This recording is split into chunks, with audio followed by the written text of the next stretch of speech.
এজন্য গুনাহ করে আল্লাহকে রাগাবেন না। গুনাহ করলে আরেকটা ক্ষতি হয়ে যায়, চেহারা কালো হয়ে যায়। গুনাহ করলে আরেকটা ক্ষতি এমন হয় যে গুনাহ করলে আল্লাহ তাআলা কলবকে কালো বানিয়ে দেয়। আর কালো কলবওয়ালার দ্বারা ইবাদতের লাজ্জত লাগে না, মজা লাগে না। আমার মালিককে ডাকতে ভালো লাগে না। শাস্ত্রে রাতভর বৈশা বৈশা মুরব্বি চাচা মোমবাতি টানতে ভাল লাগে, কিন্তু আমার মওলাকে সেজদা দিতে তার মজা লাগে না। কেন কেন বলে গুনাহ বেশি করে ফেলছি। এজন্য দোস্ত আমার, গুনাহ করে আমার মওলারে রাগাবেন না, গুনাহ করে চেহারাকে কালো বানাবেন না, গুনাহ করে কলবকে কালো বানাবেন না। গুনাহ করলে আরেকটা ক্ষতি, কাসিয়াতুল লিল কুলুব, মানুষের কলবটা শক্ত হয়ে যায়।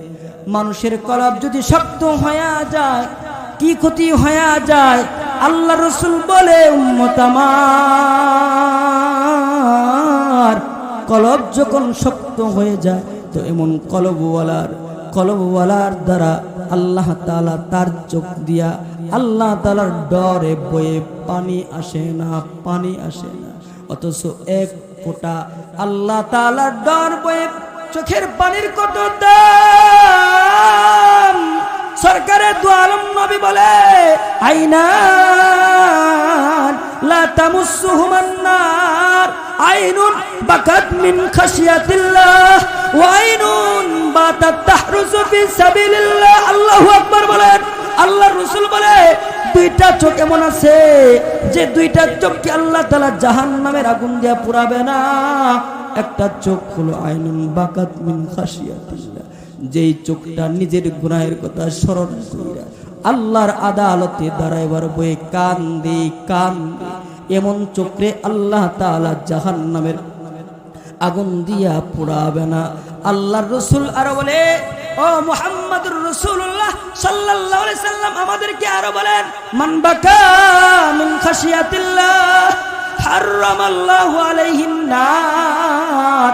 আল্লাহ রাসূল বলে, সেমন্তগড় দক্ষিণ পাড়ার কোন যুবক অথবা যুবতী, কোন বৃদ্ধ বাবা অথবা বৃদ্ধা আমার মা যদি নিজের অতীত জিন্দেগীর গুনাহের কথা স্মরণ কইরা ভবিষ্যতে গুনাহ করবে না, এমন একটা ওয়াদা যদি দিবার পারে, আল্লাহ তাআলা তুমি আমাকে মাফ করে দাও, মাফ করে দাও। আমার আল্লাহ তাআলা বলে, ওই যে চোখ দিয়া পানি ফলাইলো আল্লাহ তাআলার ডরে বই, আল্লাহ তাআলা ওই বান্দাকে মাফ কইরা দেন, আল্লাহ তাআলা মাফ করে দেন। বান্দা যত বড় গুনাহগার হয়, আমার মওলার কাছে যদি চায়, ওই বান্দাকে আল্লাহ তাআলা মাফ করে দেয়। এ ভাই, এ আমার ভাইয়েরা, বৃদ্ধ বাবারা, তুমি তোমার মালিক আল্লাহকে চিনো না। তোমার মওলা তোমাকে আমাকে কত মহব্বত করে, তোমার আমার মওলা কত বড় মওলা জানো? তিনি আমাকে তোমাকে কত নিয়ামত দান করছে। এটা আমরা তখনই বুঝতে পারবো যখন ওই দিনের পরিচিতি এবং দিনের ভয়াবহতা সম্বন্ধে আমরা কিছু এলেম অর্জন করতে পারবো। আমি প্রায় জায়গায় এই আলোচনার শুরুতে প্রারম্ভে বলে থাকি, মনে করেন আপনার এক কোন দুস্থ গ্রীষ্মকালে রোজার দিন আইছে, ইফতারের আগে আপনি আপনার দুস্থের আগমনে খুব ঘাইমা টাইমা আইছে, ফ্রিজ থেকে এক পেয়ালা পানি, ঠান্ডা পানি আইনা শরবত বানাইয়া দিচ্ছেন, দুস্থ খাও। আচ্ছা কোন তো এই যে এক পেয়ালা পানি আপনি দিলেন, খাইলে মজা লাগতো নি, শান্তি লাগবো নি? গরমের মধ্যে ইফতারের সময় এক পেয়ালা, এক গ্লাস ঠান্ডা শরবত অত্যন্ত উপকারী।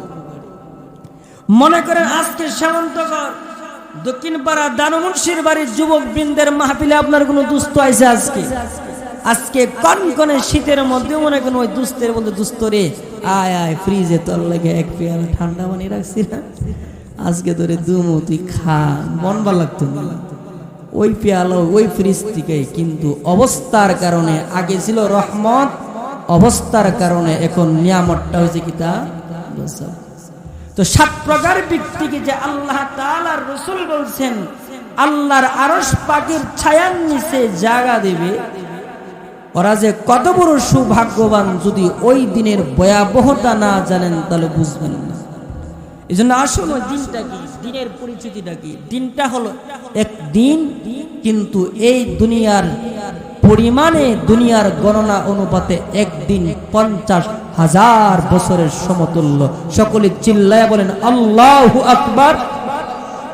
মাঠের লোকে বলেন আল্লাহু আকবার, লিল্লাহি তাকবীর, আরো জোরে লিল্লাহি তাকবীর।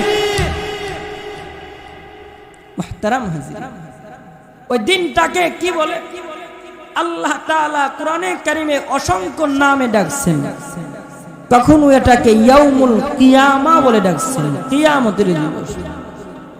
কখনো এই দিনটাকে আল্লাহ তাআলা ডাকছেন ইয়াউমে ইউবাসুন, পুনরায় উত্থাপনের দিবস। কখনো এই দিবসটাকে আল্লাহ ইয়াউমুল জাযা বলেছেন, প্রতিদানের দিবস। কখনো আল্লাহ তাআলা ওই দিনটাকে ডেকেছেন আল ওয়াকিআ, আল ওয়াকিআ, আল হাক্কা, আল কারিআ। এমন ভাবে আল্লাহ তাআলা অসংখ্য নামে ওই দিনটাকে ডাকছেন। আমাদের কাছে প্রসিদ্ধ হলো ইয়াউমুল কিয়ামা, কিয়ামতের দিবস। কিয়ামতের ইয়াউম মানে দিন, আর কিয়ামা হলো দাঁড়ানো, মানে দণ্ডায়মানের দিন, দাঁড়ানোর দিন। মুহতারাম হাজিরিন, আসুন ইয়াউমুল কিয়ামাকে ইয়াউমুল কিয়ামা কেন বলা হয় তার সামান্য বিশ্লেষণ করে আসি। ইয়াউমুল কিয়ামাকে ইয়াউমুল কিয়ামা কেন বলা হয়? আল্লামা শাইখ ইবনে আসিমিন, জগৎ বিখ্যাত মুহাদ্দিস, তিনি লিখেছেন এই জন্য ইয়াউমুল কিয়ামাকে কিয়ামা বলা হয়। এর একটা কারণ হলো কিয়ামুন নাস মিন কুবুরিহিম লিরাব্বিল আলামিন।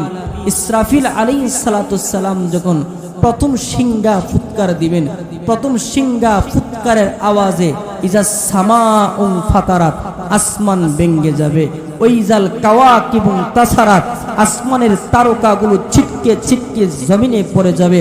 ইজা শামসু কুবিরাত, সূর্য পর্যন্ত তার অস্তিত্ব হারিয়ে ফেলবে, চন্দ্র পর্যন্ত তার অস্তিত্ব হারিয়ে ফেলবে।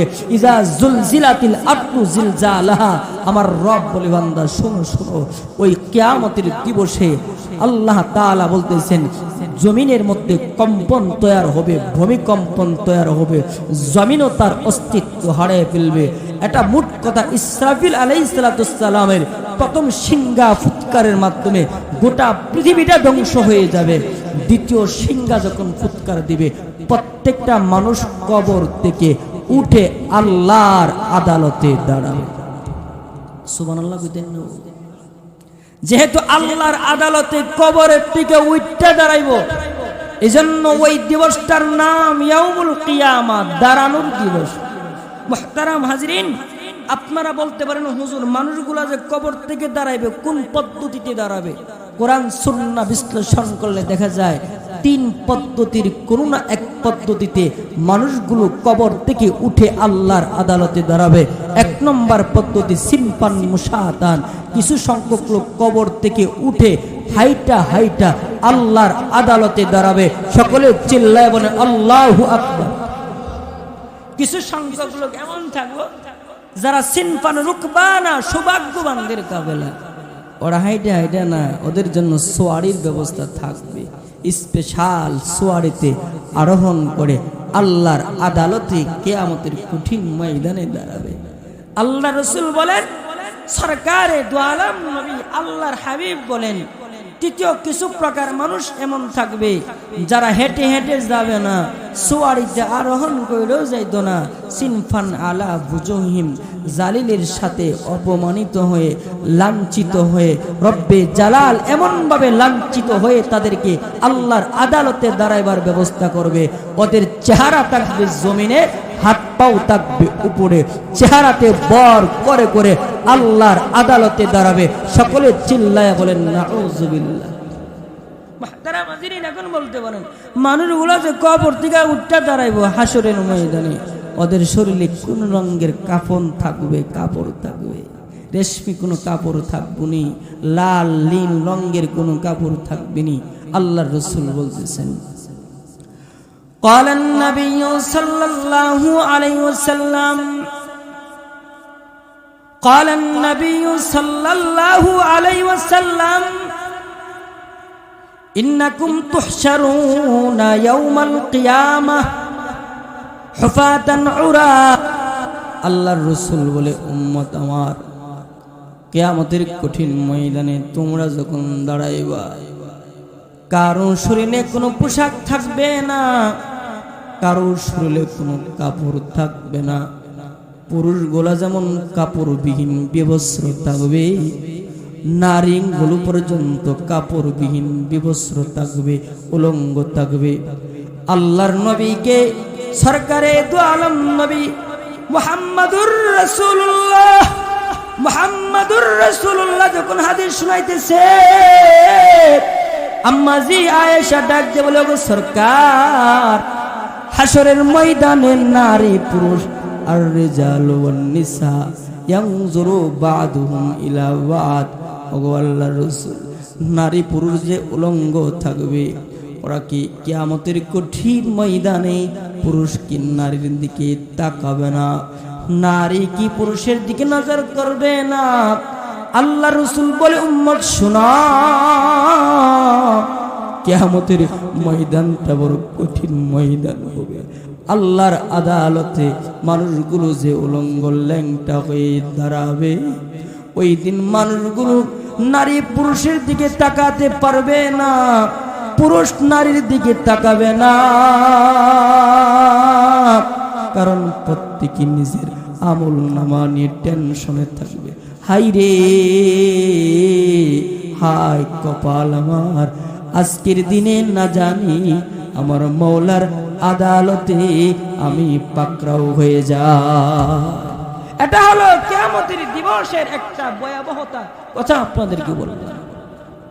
মুহতারাম হাজিরিন, ওই কিয়ামতের দিবস কঠিন একটা দিবস। আমি আপনাদেরকে বলতেছিলাম কিয়ামতের দিবসকে কিয়ামতের দিবস ইয়াউমুল কিয়ামা কেন বলা হয়? তার এক নম্বর কারণ, মানুষগুলো যেহেতু কবর থেকে ওইটা আমার আল্লাহর আদালতে দাঁড়াবে, এই জন্য ওই দিবসটার নাম হলো ইয়াউমুল কিয়ামা। দুই নম্বর কারণ, কিয়ামুল আদাল, আল্লাহ তাআলা হাসরের ময়দানে ইনসাফের দাড়ি পাল্লা দাঁড় করাবে। বলেন কি বললাম? ইনসাফের দাড়ি পাল্লা।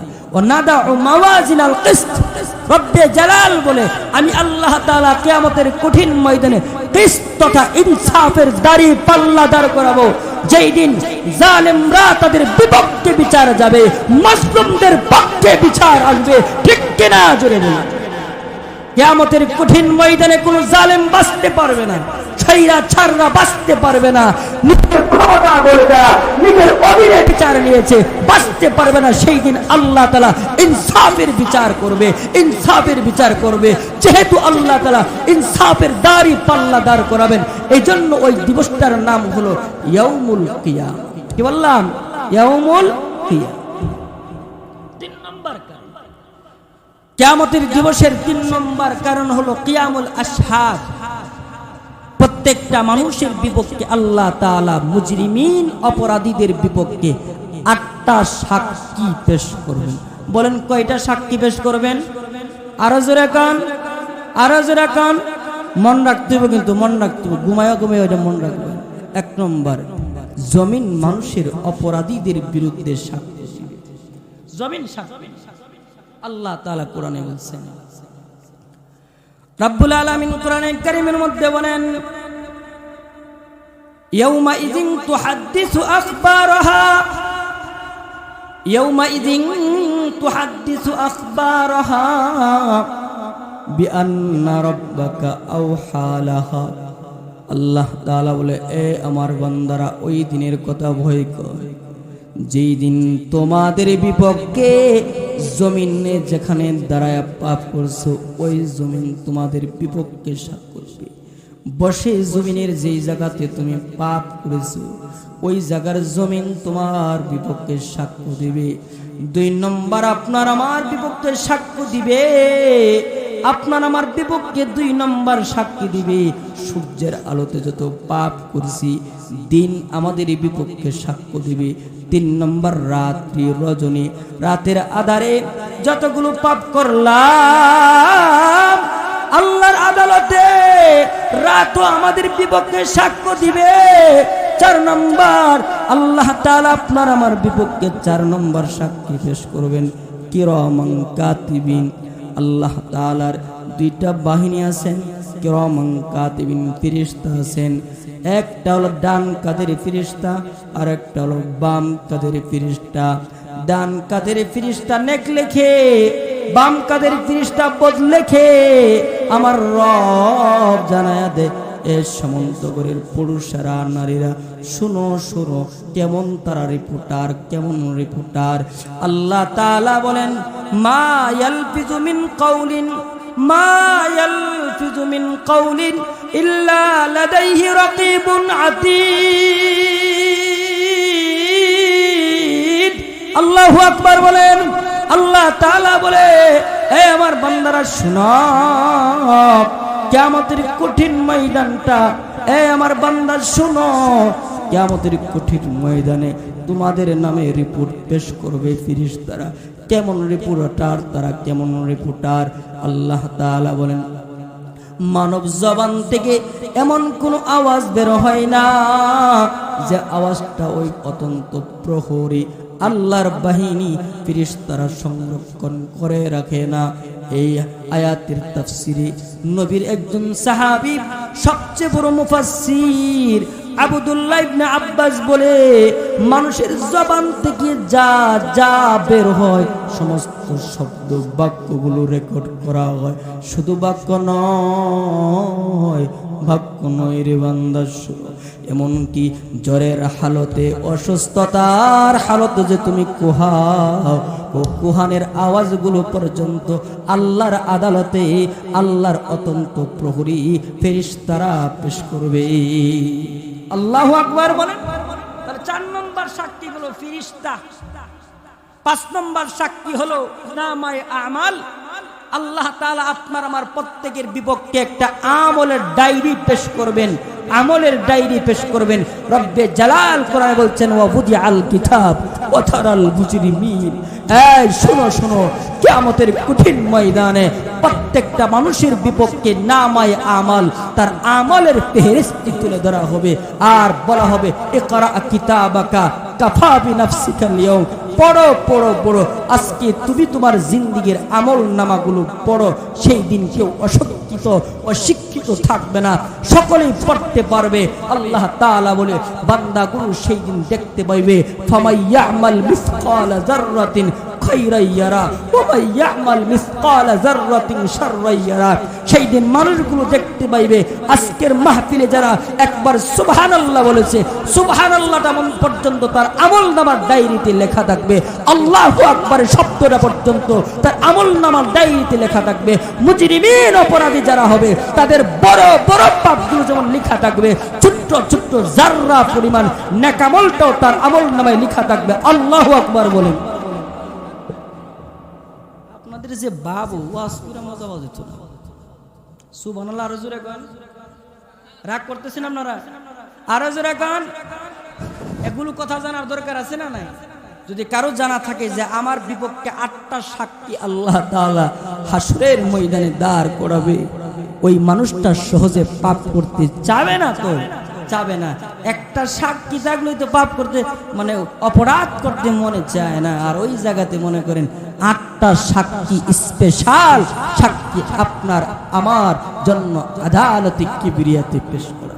1 নম্বর সাক্ষী জমিন সাক্ষ্য দিবে, বলে কি দিলা? জমিন সাক্ষ্য দিবে। 2 নম্বর দিন সাক্ষী দিবে। 3 নম্বর রাত্রি রজনী সাক্ষী দিবে। 4 নম্বর কিরামান কাতিবিন সাক্ষী দিবে। 5 নম্বর নামায়ে আমাল পেশ করা হবে। 6 নম্বর সাক্ষী এর চাইতে বড় কঠিন, সেটা হলো আল্লাহ তাআলা বলেন, প্রত্যেকটা মানুষের জবানকে আল্লাহ বন্ধ করে দিবেন, মানুষের অঙ্গ প্রত্যঙ্গগুলো তার বিপক্ষে সাক্ষ্য দিবেন। আল্লাহু আকবার বলেন, আল্লাহু আকবার বলেন। মুহতারাম হাজিরিন, রব্বুল আলামিন কোরআনে কারীমের মধ্যে বলেছেন, আল্লাহ তাআলা কোরআনে কারীমের মধ্যে বলেন, আল-ইয়াউমা নাখতিমু আলা আফওয়াহিহিম, আল-ইয়াউমা নাখতিমু আলা আফওয়াহিহিম ওয়া তুকাল্লিমুনা আইদিহিম ওয়া তাশহাদু আরজুলুহুম বিমা কানু ইয়াকসিবুন। আল্লাহ তাআলা ডাক দিয়ে বলে, এ দুনিয়ার মানুষ শুনো, অপরাধীরা শুনো, যারা নামাজ পড়ো না, আমি মওলারে যারা ডাকো না, শুনো, আমি আল্লাহ তাআলা তোমাদেরকে বলতেছি, ওই দিনের কথা স্মরণ করো।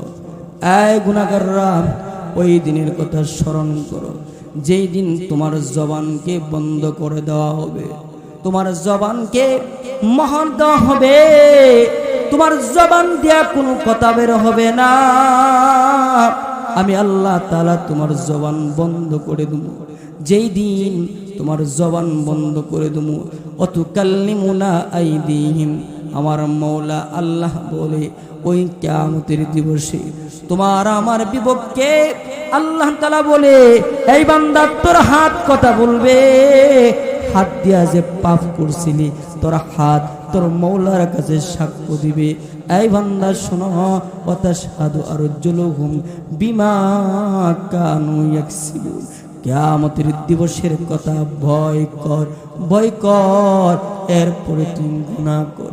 যেই দিন তোর মওলার সামনে তোর হাতে কথা বলবে, হাত দিয়া যে পাপ করছিলে হাত বলে দিবে, হাত দিয়া যে উপরের বাড়ির গাছ থেকে ডাব পাড়ছিলে একথা হাত সাক্ষ্য দিবে, পা সাক্ষ্য দিবে, চোখ সাক্ষ্য দিবে, কর্ণকহর সাক্ষ্য দিবে।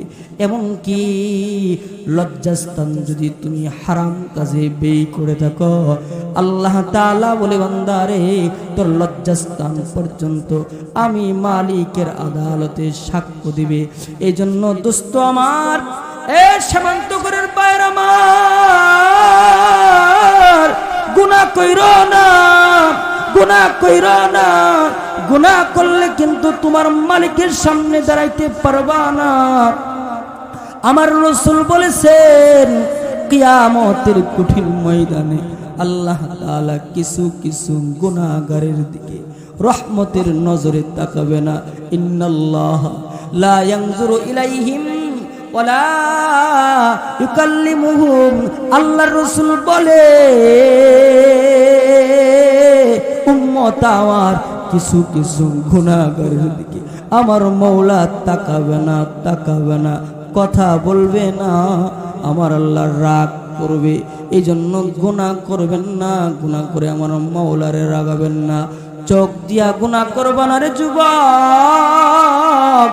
এই যুবক, জবান দিয়া মিথ্যা কথা বইলা আমার মওলারে রাগায়ও না। জবান দিয়া গীবত করে তুমি আমার মওলারে রাগায়ও না। আমার আল্লাহ বলছেন, কেউ যদি কোনো মুসলমানের বিরুদ্ধে সমালোচনা, যদি তার দুষ্গুলো যদি চর্চা করে, কত বড় মারাত্মক গুনাহ। আল্লাহ তাআলা বলেন, আপন মরা বাইর গোশত খাইলে যত বড় গুনাহ, এর চাইতে কঠিন গুনাহ হলো একজন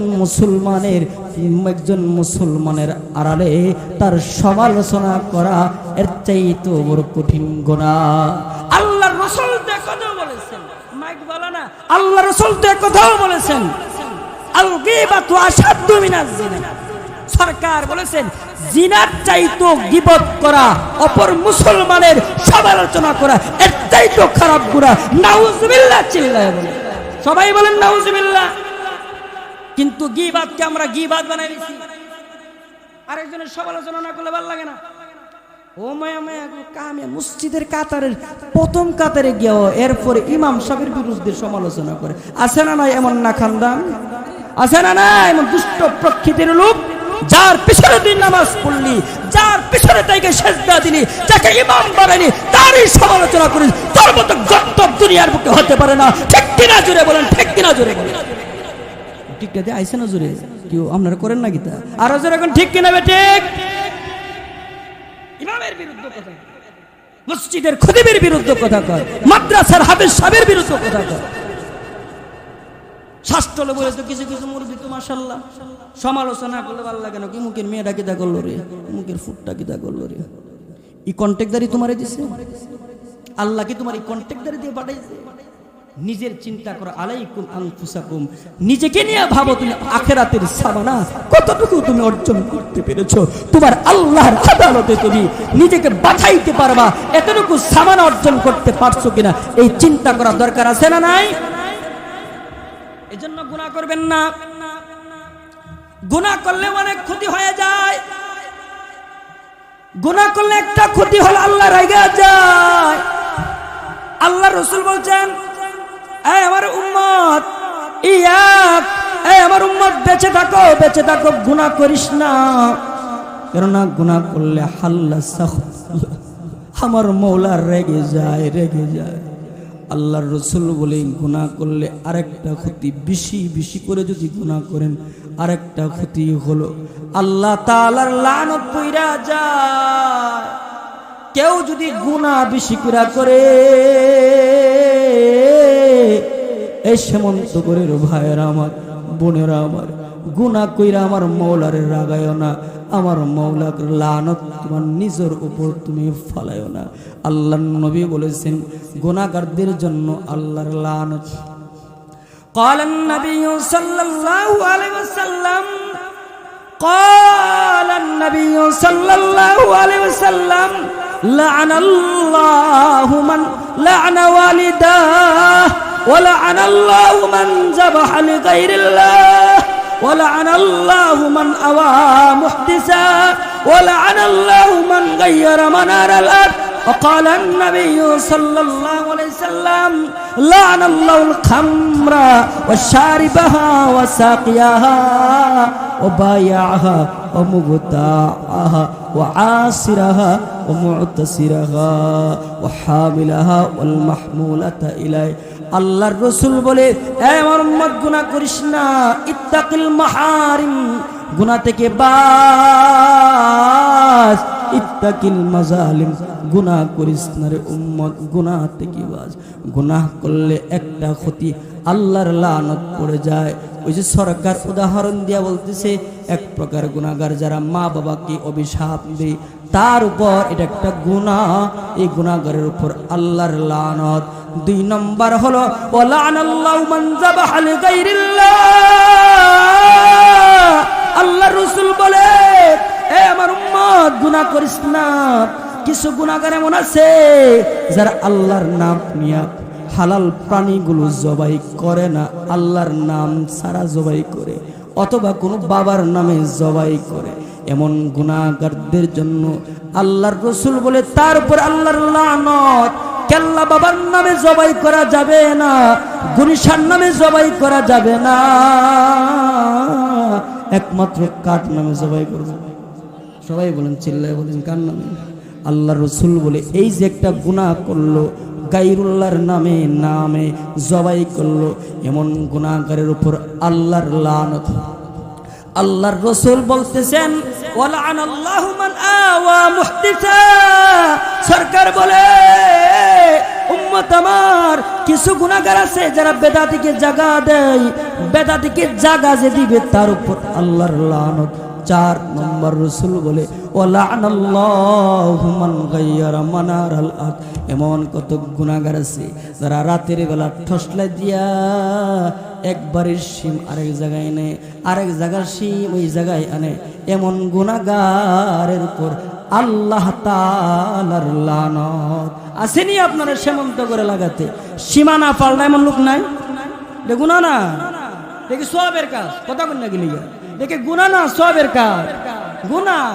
এমন গুনাহগারের উপর আল্লাহর লানত যারা সীমানা পাল্টাই ফেলে, এমন গদ্দবের উপর আল্লাহর লানত একদম পতিত হয়। নাউযুবিল্লাহ, চিল্লায়। এইজন্য গুনাহ করা যায়। গুনাহগারদের অনেকগুলো লিস্টি আছে, কত জাতের গুনাহগারও বাবা রে বাবা। গুনারে আমরা এখন মজা বানাই লিছি, এটা মজা লাগে। মমতাজের গান শুনলে মজা লাগে, কিন্তু কোরআন পড়লে মজা লাগে না, আছে না নাই? হ্যাঁ, কারণ আমাদের কলব আর কলবের জাগাত নাই, যার কারণে গুনাহ আর নেকের মধ্যে পার্থক্য করতে পারি না। অথচ ওইজা তুলিয়াত আলাইহিম আয়াতুহু যাদাতহুম ঈমানা। আরে কোরআনের তিলাওয়াত শুনলে ঈমান বৃদ্ধি পায়, নেক কাজ করলে দিলে লাজ্জত লাগে। লাজ্জত লাগে না কার? যার গুনাহ মাধ্যমে নিজের কলবকে কালো বানায় বলছে, তার কলবে লাজ্জত লাগে না তো মজা লাগে না, মজা লাগে না, কলবরে কালো বানায় গুনাহ করবে। এক নম্বর কারণ আপনাদেরকে বললাম, আল্লাহর রেগে যায়, আল্লাহর লানত গুনাহগারের উপর পতিত। গুনাহ শুধুমাত্র সুদ খাওয়া গুনাহ না, সুদ করা আছে না নাই? সুদ কত বড় গুনাহ! আল্লাহ তাআলা কোরআনে কারীমের মধ্যে বলছেন, ফাজানু বিহারবিম মিনাল্লাহি ওয়া রাসূলিহি। সুদখোরদেরকে বলছে, এই সুদখোররা গুনাহ ছাড়, সুদ ছেড়ে দে, সুদ ছেড়ে দে, নতুবা আল্লাহ এবং তার রাসূলের সঙ্গে জিহাদের যুদ্ধের ঘোষণা দেয়। তাহলে সুদ কত বড় মারাত্মক গুনাহ! মুফাসসিরিনে কেরামরা লেখে ৭০টা গুনাহ আছে, এর মধ্যে সবচেয়ে বড় গুনার নাম আমার আল্লাহর সঙ্গে, আল্লাহর রাসূলের সঙ্গে তরবারি দিয়া যুদ্ধ করা যত বড় গুনাহ, সুদ খাওয়া হলো তত বড় গুনাহ। আসেনি আপনাদের লাগাতে? এখন তো সুদের প্রথা এই পরিমাণ জারি হয়েছে, বাবারি বাবা, বেড়ান যেমন সুদ খায়, বিটটাইনও সুদ খায়। ঠিক কিনাও ঠিক কোন জোরে কান? আপনাদের মতো সুদখোর থাকতে পারে, এটা অবস্থা না থাকতে পারে। আকিলুর রিবা ও ভরে গেছে, যার কারণে আজকে আমাদের মা বোনদের পেট থেকে আর খাজা মুঈনুদ্দিন চিশতি বের হয় না, আমাদের মা বোনদের পেট থেকে আর জুনাইদ বাগদাদি বের হয় না, হাসান বসরি বের হয় না, মুফতি নুরুল্লাহ বের হয় না, মুফতি ফজলুল হক আমিরি বের হয় না। আজ আমাদের মা বোনদের পেট থেকে, আমাদের মা বোনদের পেট থেকে খাজা মুঈনুদ্দিন চিশতি বের হয় না, ওমর বের হয় না, আবু বকর বের হয় না। কারণ হলো এখন আমাদের বাবাদেরকে দেখতে দেখতে মা বোনেরা পর্যন্ত সুদ খায়া হারাম কাজে লিপ্ত আছে। ঠিক কিনা জোরে বলে? আগে তো ব্যাটটাইন খেত, বিটটাইনও খায়, সুদ খা। আবার কিছু কিছু এলাকার নেতা আছে, ককিটা আমার না রে টিয়ারা রে, আমার ওই যে বিআইনির জি আছেন, হ্যাঁ হ্যাঁ লাড়াচড়া করবার লাগে আমার ধরে আছে না নাই? রাগ করতেছেন আপনারা? সুদের সবচেয়ে বড় গুনার নাম হলো আল্লাহর সঙ্গে যুদ্ধ করা, রাসূলের সঙ্গে যুদ্ধ করা। আর সুদের সর্বনিম্ন গুনাহ হলো আইয়ানকিহার রাজুল উম্মাহ, নিজের মায়ের সঙ্গে অবৈধ কাজে মিলিত হওয়া। এটা যত বড় গুনাহ, সুদের সর্বনিম্ন গুনাহ হলো এই গুনাহ। নাউজুবিল্লাহ জোরে কর। কিন্তু সুদ হাইতাছে বাবা, আর কিছু লোক তো মাশাআল্লাহ খেত বিচ্ছা সুদ লাগে, খেত বিচ্ছ লাগে ককিরে কম নমু, নিজের বাপ কালে হেটটা বিচ্ছা তোর কাছে টিয়াটা দিছি, ও টিয়া কম দিলে হইতো না, কবরে বাড়ি একটা কম কম, বাড়ি বানালি বারো মানে ক্ষমতায় আছে, আছে না না? আমি জানি আগামী বছর আমার দাওয়াত দিতেন না, দিলে দেন, না দিলে নাই, ওয়াজের অভাব নাই, কিন্তু কিছু হক কথা করার দরকার আছে না নাই? নিজের মায়ের সঙ্গে জিনা করা যত বড় গুনাহ, সুদের সর্বনিম্ন গুনাহ না বলি এটা। কিন্তু আজকে আমরা এটাকে হাসি তামসা করে খাইতেছি, এটা শুধু সুদ। এই যে ব্রাক থেকে যে টাকা আনে এটা সুদ না, এশিয়া থেকে যে টাকা আনে সুদ না। আমাদের এলাকার প্রত্যেকের বাড়ি বাড়ি আছে কি করে আপামনি ডাইকা ডাইকা, বাবি ডাইকা ডাইকা যে টাকা দেয়, এই যে কিস্তি আনেন, এগুলা কি সুদ? কি সুদ না? যার কারণে আজকে ইবাদতে মজা নাই, ইবাদতে লাজ্জত নাই। আজকে তাহাজ্জুদের নামাজ তো দূরের কথা, ফরজ নামাজ পড়তে ভাল লাগে না। এর একটা মাত্র কারণ, পেটে যা দিয়ে হালাল না। বলেন কি? পেটে যা দিয়ে। রাগ করছেন আপনারা? গুসা করছেন আপনারা? গুসা করলে ফায় ধরে মাপসে জমুক। মুহতারাম হাজিরিন, গুনাহ করবেন না। এজন্য গুনাহ করে আল্লাহকে রাগাবেন না। গুনাহ করলে আরেকটা ক্ষতি হয়ে যায়, চেহারা কালো হয়ে যায়। গুনাহ করলে আরেকটা ক্ষতি এমন হয় যে গুনাহ করলে আল্লাহ তাআলা কলবকে কালো বানায় দেয়। আর কালো কলবওয়ালার দ্বারা ইবাদতের লাজ্জত লাগে না, মজা লাগে না। আমার মালিককে ডাকতে ভালো লাগে না। শাস্ত্রে রাতভর বৈশা বৈশা মুরব্বি চাচা মোমবাতি টানতে ভালো লাগে, কিন্তু আমার মওলাকে সেজদা দিতে তার মজা লাগে না। কেন কেন বলে গুনাহ বেশি করে ফেলছি। এই জন্য দোস্ত আমার, গুনাহ করে আমার মওলার রাগাবেন না, গুনাহ করে চেহারাকে কালো বানাবেন না, গুনাহ করে কলবকে কালো বানাবেন না। গুনাহ করলে আরেকটা ক্ষতি, কাসিয়াতুল লিল কুলুব, মানুষের কলবটা শক্ত হয়ে যায়। মানুষের কলব যদি শক্ত হয়ে যায়, কি ক্ষতি হয়ে যায়? আল্লাহ রাসূল বলে উম্মত আমার কলব যখন শক্ত হয়ে যায় তো এমন কলবওয়ালার দ্বারা আল্লাহ তাআলা তার চোখ দিয়া আল্লাহ তাআলার ডরে বয়ে পানি আসে না অথচ এক ফোঁটা আল্লাহ তাআলার ডর বয়ে চোখের পানির কত দাম। সরকারে দু আলম নবী বলে আইনান লা তামুসসুহুমান নার, আইনুন বাকাত মিন খাশিয়াতিল্লাহ ওয়া আইনুন বাতাত তাহরুসু ফি সাবিলিল্লাহ। আল্লাহু আকবার বলেন। আল্লাহর রাসূল বলে দুইটা চোখ এমন আছে যে দুইটা চোখকে আল্লাহ তাআলা জাহান্নামের আগুন দিয়ে পুড়াবে না। একটা চোখ হলো আইনুন বাকাত মিন খাশিয়াতিল্লাহ, যেই চোখটা নিজের গুনাহের কথা স্মরণ কইরা আল্লাহর আদালতে দাঁড়াইবার বয়ে কান্দে এমন চোখে আল্লাহ তাআলা জাহান্নামের আগুন দিয়া পোড়াবে না। আল্লাহর রাসূল আরো বলে ও মুহাম্মদুর রাসূলুল্লাহ সাল্লাল্লাহু আলাইহি সাল্লাম আমাদেরকে আরো বলেন মান বাকা মিন খাশিয়াতিল্লাহ হারামাল্লাহু আলাইহিন নার। আল্লাহ রাসূল বলে সীমান্তকর দক্ষিণ পাড়ার কোন যুবক অথবা যুবতী, কোন বৃদ্ধ বাবা অথবা বৃদ্ধা আমার মা যদি নিজের অতীত জিন্দেগীর গুনাহের কথা স্মরণ কইরা ভবিষ্যতে গুনাহ করবে না এমন একটা ওয়াদা যদি দিবার পারে, আল্লাহ তাআলা তুমি আমাকে মাফ করে দাও, মাফ করে দাও। আমার আল্লাহ তাআলা বলে ওই যে চোখ দিয়া পানি ফলাইলো আল্লাহ তাআলার ডরে বই আল্লাহ তাআলা ওই বান্দাকে মাফ কইরা দেন, আল্লাহ তাআলা মাফ করে দেন। বান্দা যত বড় গুনাহগার হয় আমার মওলার কাছে যদি চায় ওই বান্দাকে আল্লাহ তাআলা মাফ করে দেয়। এ ভাই, এ আমার ভাইয়েরা, বৃদ্ধ বাবারা, তুমি তোমার মালিক আল্লাহকে চিনো না। তোমার মওলা তোমাকে আমাকে কত মোহাব্বত করে, তোমার আমার মওলা কত বড় মওলা জানো? তিনি আমাকে তোমাকে কত নিয়ামত দান করছে। আল্লাহ তাআলা ডাকতে বলে আলাম নাজআল লাহু আইনাইন ওয়া লিসানান ওয়া শাফাতাইন। আল্লাহ বলে এ সীমান্তকরের যুবকেরা শুনো, আমি কি তোদেরকে দেখার জন্য দুইটা চোখ দিয়ে দেয়? এই চোখ তোদেরকে কে দিয়েছে? তোর মার চেহারা দেখার জন্য, তোর বাবার চেহারা দেখার জন্য, তোর ভাই বেরাদরদের চেহারা দেখার জন্য, তোর বিবির চেহারা, তোর সন্তানদের চেহারা দেখার জন্য আমি আল্লাহ তাআলা চোখ দিছি। পৃথিবীর নিয়ামতগুলো দেখার জন্য আমি আল্লাহ চোখ দিছি। এ বান্দা, সুন্দর করে তোর মনের কথাগুলো জবান দিয়া ব্যক্ত করার জন্য আমি আল্লাহ তাআলা তোকে জবান দিলাম। এ বান্দা, কত নিয়ামত দিছি জানো? আমি আল্লাহ তাআলা তোকে ঘুম দিয়েছি। ওয়াজআলনান নাওমা সুবাতা। ঘুম কেন দিছি বান্দা? ঘুমের দ্বারা ক্লান্তি দূর করার জন্য ঘুম দিছি। বান্দারে রাত দিলাম, সকাল দিলাম, আকাশের সূর্য দিলাম, চন্দ্র দিলাম রে বান্দা। এই সকল জিনিসগুলো আমি আল্লাহ তাআলা দান করছি।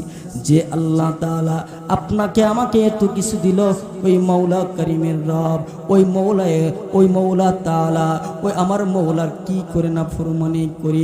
আমার মওলা ডাক দে বলে গুনাহগার বান্দারা আয়, আমি আল্লাহর কাছে মাফ চা, আমি আল্লাহ মাফ করে দেবো। আল্লাহ তাআলা রাসূল বলে আল্লাহ তাআলা প্রত্যেক দিন প্রথম আসমানে আয়েশা ডাকে আলা মিন মুস্তাগফিরিন ফাআগফির আলা।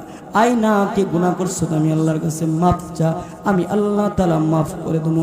রব্বুল আলামিন কোরআনে কারীমের মধ্যে বলেন ফাকুল তুস্তাগফিরু রাব্বাকুম ইন্নাহু কানা গাফফারা ইরসিলিস সামাআ আলাইকুম মিদরারা ওয়া ইউমদিদুকুম বিআমওয়ালিন ওয়া বানিন ওয়া ইয়াজআল লাকুম জান্নাতি ওয়া ইয়াজআল লাকুম আনহারা। আল্লাহ বলে কে আসু গুনাহগার, আয় আমি আল্লাহ তাআলার কাছে মাফ করে দেব। ওই যে পয়গম্বরের সাহাবী ওমর রাদিয়াল্লাহু তাআলা মদিনাতে বসে আছে, একজন যুবক আল্লাহর নবীর সাহাবী ওমরকে দেখা দেখা জোরে জোরে কান্দিছে। ওমর পয়গম্বর ওমর রাদিয়াল্লাহু তাআলা যুবকের চোখের পানি আর আওয়াজ দেখা ডাক দে বলে, যুবক রে কেন রে কান্দিস, কেন রে কান্দিস? যুবক বলে, বড় একটা গুনাহ করে বলছি তাই কান্দিছি। ওমর বলে, কি গুনাহ করছো বল? যুবক বলে, আমি বলবো না, তোমার কাছে বলবো না। আল্লাহর নবীর সাহাবী ওমর বলে, আমার কাছে বলার দরকার নাই, আয় আয় সরকারে দো আলম নবীর দরবারে তোকে নিয়ে যাই। আল্লাহর নবীর কাছে যাওয়ার পরে নবীকে সালাম দিছে। নবীজি সালামের জবাব কি এমন গুনাহ করছো যে গুনাহের কারণে তুই যে কান্দোস? কি এমন গুনাহ করছো? যুবক ডাক দিয়ে বলে, ওগো আল্লাহর রাসূল, মদিনার মানুষগুলো নিজেদের জীবিকা চালানোর জন্য, নিজেদের জীবিকার জন্য গো নবী, কিছু সাহাবীরা এমন আছে যারা কি করে, কৃষি কাজে কাজ করে। আবার কিছু কিছু মানুষ আছে এমন যারা কৃষি কাজে কাজ করে না, ব্যবসা বাণিজ্য করে নিজেদের জীবন চালায়, সংসার চালায়। ওগো আল্লাহর রাসূল, আমি আমার সংসার চালানোর জন্য আমি একটা কাজ করি। বলে, কি কাজ করো? যুবক ডাক দিয়ে বলে, ওগো নবী, মদিনার বুকে কোনো মানুষ মারা গেলে তার আপনজনরা কাফন কইরা গোসল দিয়া যখন কাফন কইরা দাফন কইরা যখন চলে আসে, রাত যখন গভীর হয়ে যায়, ওগো সরকার, আমি রাতের গভীরে ওই কবর থেকে মাটিগুলো সরায়া সরায়া সরায়া ওই মুর্দা থেকে কাফনটাই না, ওগো সরকার দো আলম, আমি মদিনার বাজারে পরের দিন বিক্রি কইরা আমার সংসার চালাই। আল্লাহর রাসূল বলে, এই পাপ করছো নাকি? সাহাবী বলে, না গো না গো নবী, কাফন চুরির পাপ না, এর চাইতে বড় পাপ আমি করছি। আল্লাহর নবী যুবকদের ডাক দিয়ে বলে, যুবক, কি এমন পাপ করলে বল না। আল্লাহর নবীর এমন প্রশ্ন শোনার পর ওই নওজোয়ান যুবক ডাক দিয়ে বলে, ওগো নবীজি, একদিন মদিনার বুকে, মদিনার একটা সবচেয়ে সুন্দর একটা রমণী, সবচেয়ে সুন্দর একটা মেয়ে, আল্লাহর নবী গো, মালাকুল মউতের সঙ্গে তার মোলাকাত হয়ে গেছে, মরে গেছে। মরে যাওয়ার পরে মুসলমানদের শরীয়তের নীতি অনুপাতে তাকেও গোসল করাইয়া পাঁচ কাপড়ে কাফন পড়াইয়া জানাজার নামাজ পড়াইয়া, ওগো সরকার, আপনার ওই উম্মত বান্দিটা, আপনার উম্মতের ওই নারীটাকে ও সরকার কবরে যখন দাফন করে চলে আসলো, আমি রাত পর্যন্ত অপেক্ষা করতেছিলাম। রাত্র যখন গভীর হয়ে গেল, মদিনার সকল মানুষগুলো যখন ঘুমায় গেল, ওগো সরকার দো আলম নবী, আমি তার কবরের কাছে গিয়ে মাটি উঠাইলাম। কবর থেকে মাটি উঠায়া যখন তার লাশ দেখলাম গো সরকার, তার লাশ থেকে যখন দেহ থেকে যখন কাফনের কাপড়টা যখন খইলা ফেলল, এত সুন্দর মেয়ে, এত সুন্দর নারী আমি আর কখনো দেখি নাই। ওগো নবী, আল্লাহর রাসূল, এমন সুন্দর রমণীকে দেইখা আমার কাছে বড় ভাল লাগা গেছে। গলাবানি শয়তান মানে ধোঁকা মারছে, এত সুন্দর নারী পাবি না। রাত্র গভীর, সবাই ঘুমায় গেছে। এ যুবক, এখন সুবর্ণ সুযোগ, তোর যৌন চাহিদা এই মুর্দা নারীর সঙ্গে মিটায়া ফেল, রমণীর সঙ্গে মিটায়া ফেল। ওগো সরকারে দো আলম নবী, শয়তান যখন আমাকে ওয়াসওয়াসা দিতে লাগলো, এক পর্যায়ে ওগো নবী, মুর্দা নারীর সঙ্গে কবরের মধ্যে আমি জিনা করলাম। ওগো আল্লাহর রাসূল, জিনা কইরা যখন আমি উঠা যাবো গো আল্লাহর নবী, হঠাৎ করে ওই মহিলার জবান খুলে গেছে, সুন্দরী মেয়েটার জবান খুলে গেছে। আমার ডাক দে বলে, এরে পাপিষ্ট, দাঁড়া, তুই করলি কি রে, করলি কি? আমার মা বাবা না আমারে চিরকালের জন্য বিদায় দিয়া আমাকে পাক পবিত্র বানায়া, আমারে বুড়ি পাতার গরম পানি দিয়া গোসল দিয়া আমার মা বাবা আমাকে কবরে রাখছে, আর তুই না আমাকে কিয়ামত পর্যন্ত নাপাক বানাই দিলি। ছাড়মু না তোরে, ছাড়মু না। আল্লাহর আদালতে আমি তোরে ধরমু, তুই কেন আমার শরীরকে নাপাক করলি? আল্লাহর নবী গো এ কথা বলার পর আমি আর কবরে থাকি না, কাফরের কাফরিটাও দিয়া ফালাইয়া দিয়া আল্লাহর রসুল আমি সঙ্গে সঙ্গে আল্লাহর রসুল আমি ওইটা গেছি। আল্লাহর নবী তখন থেকে আমার আর ঘুম আসে না। আল্লাহর আদালতে যদি আমার নামে বিচার দে, কেমনে বাঁচমু গো, কেমনে বাঁচমু? বাঁচার তো কোনো উপায় নাই। আল্লাহর নবীকে এমন বর্ণনা দেওয়ার পর নবীও রাগ হয়ে গেছে, রাহমাতুল লিল আলামিন রাগ এসে গেছে। আল্লাহর নবীকে তুই আমার দরবার থেকে বের হয়ে যা, যা যা, তোর মতন পাপিষ্টির চেহারা যেন আমি না দেখি। আল্লাহর নবী যখন এই পাপিষ্ঠটাকে নবীজির দরবার থেকে তাড়াইয়া দিছে, ওই পাপিষ্ঠ যুবকটা চোখের পানি ফালায়া ফালায় আসমানের মৌলার দিকে কান্দে আর ডাক দিয়া বলে, মৌলা রাহমাতুল লিল আলামিন তার দরবার থেকে আমারে পাঠিয়ে দিছে, আমারে তাড়াইয়া দিছে, আমার তো যাওয়ার জায়গা নাই, লা মালজা ইল্লা ইলাইক, একমাত্র তুমি ছাড়া আমার কেউ নাই, কেউ নাই, কেউ নাই। আল্লাহ তুমি যদি তোমার দরবার থেকে তাড়াইয়া দাও, তুমি যদি তাড়াইয়া দাও, কোথায় যাবো? আল্লাহ তুমি আমাকে মাফ করে দাও, মাফ করে দাও, মাফ করে দাও, মাফ করে দাও। এমন ভাবে যুবকটা একদিন না, 2 দিন না, 1 মাস কান্না করার পর আল্লাহর নবীর কাছে 1 মাস পরে জিবরাইল আমিন আসছে। জিবরাইল আমিন আইসা আল্লাহর নবীর ডাক দিয়া কয়, গো সরকার, আসমান কে বানাইছে? সরকার উত্তর দিলে, আল্লাহ বানাইছে। জমিন কে বানাইছে? বলে আল্লাহ বানাইছে। গ্রহ নক্ষত্র কে বানাইছে? বলে আল্লাহ বানাইছে। সূর্য কে বানাইছে? চন্দ্র কে বানাইছে? সরকারে দু আলম নবী বলে আল্লাহ বানাইছে। আল্লাহর নবীকে জিবরাইল আমিন আবার প্রশ্ন করে, সরকার মানুষ কে বানাইছে? আল্লাহর নবী জবাব দিলেন, আল্লাহ বানাইছে। বলে মানুষের মধ্যে গুনাহ করার যোগ্যতা কে দিছে? বলে আল্লাহ দিছে। বান্দা যদি গুনাহ কইরা আল্লাহ তাআলার কাছে মাফ চাইতো, মাফ করবে কে? বলে আল্লাহ। আর জোরে বলে আল্লাহু আকবার। আল্লাহ রাসূলকে জিবরাইল আমিন ডাক দিয়ে বলে, ওগো সরকার, মানব জাতিকে আল্লাহ তাআলা পাপ করার ক্ষমতা দিছে। বান্দা পাপ করবে, আর পাপ কইরা যদি আল্লাহর আদালতে মাফ চায়, আল্লাহ তাআলা বলছে মাফ করবে। কারণ আমার মওলার একটা নাম গাফফার, আমার মওলার আরেকটা নাম গাফুর, আমার মওলার আরেকটা নাম গাফের। এই 3টা নামের অর্থ হলো ক্ষমা করে দেওয়া, ক্ষমা করে দেওয়া। এই জন্যই তো আমার মওলা বারবার গুনাহগারদেরকে ডাকছে, আয় রে গুনাহগাররা আয়, আমি আল্লাহ তাআলার কাছে মাফ চা, মাফ চা, মাফ চা। যদি আমি আল্লাহর কাছে চোখের পানি ফালায়া অতীত জিন্দেগীর প্রতি যদি তওবা করে মাফ চাইতে পারিস, আমি আল্লাহ তাআলা ওয়াদা দিলাম শুধুমাত্র মাফ করব না রে বান্দা। ইউবাদদিলুল্লাহু সাইয়্যাতিহিম হাসানাত, আমি আল্লাহ তওবার কারণে বান্দারে তোর গুনাহের জায়গাটাকে নেক দিয়া ভরপুর করে দেবো। আল্লাহু আকবার বলেন। সরকারে নবীকে জিবরাইল আমিন বলে, ওগো সরকার, যদি আল্লাহ মাফ করে তাহলে 1 মাস পূর্বে একটা আপনার কাছে কাফন চোর আইছিল, কাফন চোর আপনার কাছে তার জীবন বৃত্তান্ত ঘটনা শুনাইছিল। ওগো সরকার, আপনি তাকে দূর দূর করে দাঁড়াই দিয়েছেন।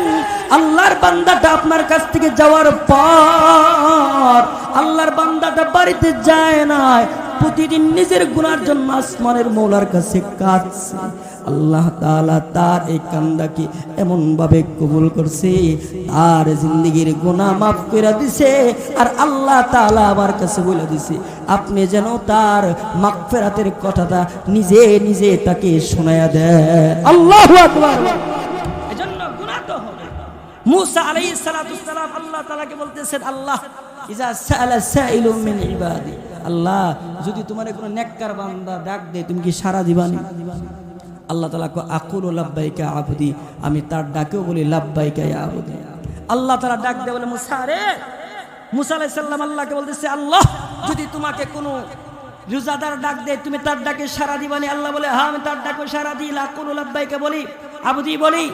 আল্লাহ তাআলাকে মুসা পয়গম্বর আবার বলে, আল্লাহ যদি তোমাকে কোন তারিকুদ দুনিয়া ডাক দেয় তুমি কি তার ডাকে সাড়া দিবানে? আল্লাহ তাআলা বলে, হ্যাঁ হ্যাঁ আমি তার ডাকে সাড়া দিই। আল্লাহু আকবার বলেন, আমার দিকে তাকায় বলেন আল্লাহু আকবার, জোরে বলেন আল্লাহু আকবার। মুসা পয়গম্বর আবার আল্লাহকে বলতেছে, আল্লাহ বুঝলাম নেককার বান্দা ডাক দিলে তুমি বলো লাব্বাইকা ইয়া আবুদি, তোমাকে যদি কোনো নেককার বান্দা ডাক দিয়ে তুমি তার ডাকে সাড়া দিয়ে বলে লাব্বাইকা ইয়া আবুদি, রোজাদার ডাক দিলে তুমি তার ডাকে সাড়া দিয়ে বলে লাব্বাইকা ইয়া আবুদি। আল্লাহ তোমাকে যদি তারিকুদ দুনিয়া ডাক দেয় তুমি তার ডাকে লাব্বাইকা ইয়া আবুদি বলো।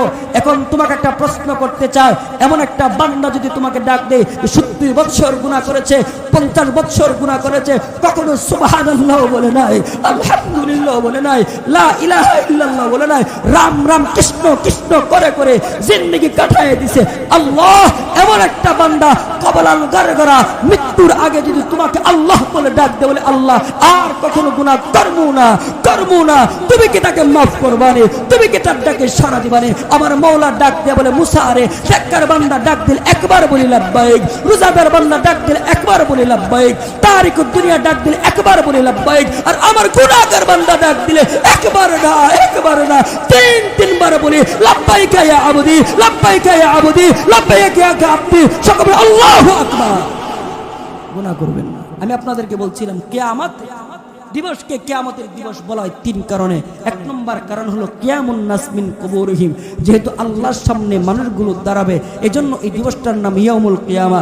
2 নম্বর কারণ হলো কিয়ামুল আদাল, যেহেতু আল্লাহ আদলে ইনসাফের পাল্লাকে দাঁড় করাবেন এজন্য এই দিবসটার নাম হলো ইয়াউমুল কিয়ামা। 3 নম্বর হলো কিয়ামুল আশহাদ, আল্লাহ তাআলা যেহেতু প্রত্যেকটা অপরাধীর বিরুদ্ধে 8টা সাক্ষী পেশ করবেন এজন্য ওই দিবসটার নাম হলো ইয়াউমুল কিয়ামা। মুহতারাম হাজির, 7 প্রকার ব্যক্তিকে আল্লাহর আরশ পাকের ছায়ার নিচে জায়গা দিবেন ওই দিন, যেই দিন আল্লাহর ছায়া ছাড়া আর কোনো ছায়া থাকবে না। আমি বলছিলাম এটা বুঝতে গেলে 7 প্রকার মানুষগুলো কত বড় সৌভাগ্যবান এটা যদি বুঝতে চান তাহলে ওই দিনের ভয়াবহতা তার পরিচিতি জানতে হবে। ওই দিনে 1 নম্বর ভয়াবহতা হলো ওই দিনে আপন বলতে কেউ পাশে থাকবে না, আপন বলতে কেউ পাশে থাকবে না। সংক্ষেপে বলতেছি, হযরত এসে বলেছেন 2 নম্বর কারণ হলো কিয়ামতের কঠিন ময়দানের ভয়াবহতা। 2 নম্বর ভয়াবহতা হলো রহমান, মওলা রহমান, যিনি রহমান, যিনি তার কাজ যারা করে তাদেরকেও খাওয়ান, যারা তার কাজ করে না রাম রাম কৃষ্ণ কৃষ্ণ বলে আল্লাহর পুত্র আছে একথাও যারা কি করে দাবি করে তাদেরকেও খাওয়ান। কিন্তু রহমান মওলা কিয়ামতের কঠিন ময়দানে রহমান থাকবেন না, তিনি কাহ্হার হয়ে যাবেন। এটা হলো কিয়ামতের দিবসে সংক্ষেপে 2 নম্বর ভয়াবহতা। 3 নম্বর ভয়াবহতা হলো কিয়ামতের কঠিন ময়দানে ওয়াজিআ ইয়াউমাইযিন জাহান্নাম, কিয়ামতের কঠিন ময়দানে জাহান্নামকে আনা হবে, জাহান্নামের বিকট আওয়াজে থরথর করে কিয়ামতের বাসীরা হাসরবাসীরা কাঁপতে থাকবে। 4 নম্বর ভয়াবহতা হলো বর্তমান সূর্যটা আমাদের থেকে 15 কোটি কিলোমিটার দূরে, কিন্তু কিয়ামতের দিন 15 কোটি কিলোমিটার দূরে থাকবে না। সরকার বলেছেন তুদনা শামস ইয়াউমাল কিয়ামাতি কামিকদারি মিনিন। উম্মত ওই দিবসের কথা মনে রাখ, যেই দিবসে সূর্যটা একদম কাছে আসবে, অর্ধ হাত উপরে এসে যাবে, কারো ঘাম হাঁটু পর্যন্ত এসে যাবে, কারো ঘাম নাভি পর্যন্ত, কারো ঘাম হাত্তা সাদিয়ার মুখ পর্যন্ত, কারো ঘাম মুখ পর্যন্ত ডেকে নিবে। কিয়ামতের দিবসের 1 নম্বর ভয়াবহতা হলো আপন মানুষগুলো আপন থাকবে না। 2 নম্বর ভয়াবহতা হলো রহমান খুদা কাহ্হার হয়ে যাবে। 3 নম্বর ভয়াবহতা জাহান্নামের বিকট আওয়াজে মানুষের কলিজা কাঁপতে থাকবে। 4 নম্বর ভয়াবহতা সূর্যের তাপে মানুষের মগজগুলো বাতের মারের মতো টকবক করতে থাকবে। আমার রাসূল বলে এমন কঠিন দিবসে 7 প্রকার ব্যক্তিকে আল্লাহ তাআলা এমন কঠিন ভয়াবহতার সম্মুখীন করবে না। আল্লাহু আকবার বলেন। 1 নম্বর ইমামুন আদিলুন, ন্যায়পরায়ণ বাদশা। 2 নম্বর ওয়াশাবুন নাশা ফি ইবাদাতিল্লাহ, ওই যুবক যে যুবকে ইবাদত করেছে জোয়ান কালে। 3 নম্বর ওয়ারাজুলুন কালবুহু মুআল্লাকুম বিল মাসাজিদ, ওই ব্যক্তি যার সম্পর্ক আল্লাহর ঘর মসজিদের সঙ্গে ছিল। 4 নম্বর ওয়ারাজুলানে তাহাব্বা ফিল্লাহ ইজতামা আলা যালিকা ওয়া তাফাররাকা আলাইহি, ওই ব্যক্তি এবং 2 বন্ধুত্ব স্থাপন করেছে আল্লাহকে পাওয়ার জন্য, আবার বন্ধুত্ব ছেড়ে দিয়েছে আল্লাহর কারণে। 5 নম্বর রাজুলুন দাআতু ইমরাতুন যাতু মানসাবিন ওয়া জামাল, এমন কোন পুরুষকে সুন্দরী রূপবতী বংশওয়ারী নারী তাকে জিনাহের আহ্বান করেছে, সে বলছে ইন্নী আখাফুল্লাহ। 6 নম্বর রাজুলুন তাসাদ্দাকা বিসাদাকাতিন ফাআখফাহা হাত্তা লা তা'লামা শিমালুহু মা তুনফিকু ইয়ামিনুহু, এমন ভাবে এত গোপনে দান করছে, ডান হাত দান করছে, বাম হাত টের পায় নাই।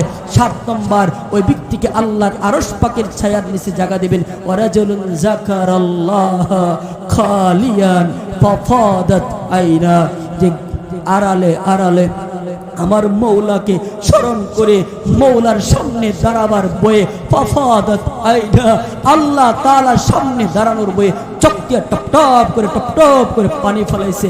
এমন পানি ফলানোর আল্লাহ তাআলা আরশ পাকের ছায়ার নিচে জায়গা দিবেন। সকলে বলেন আল্লাহুম্মা আমিন। যা কিছু বলেছি যদি এই কথাগুলোর উপর কেউ যদি কষ্ট পেয়ে থাকেন মাফ করবেন। আল্লাহ তাআলা আমাদের সকলকে আমল করার তৌফিক দান করুন। ওয়া আখির দাওয়ানা আলহামদুলিল্লাহি রাব্বিল আলামিন।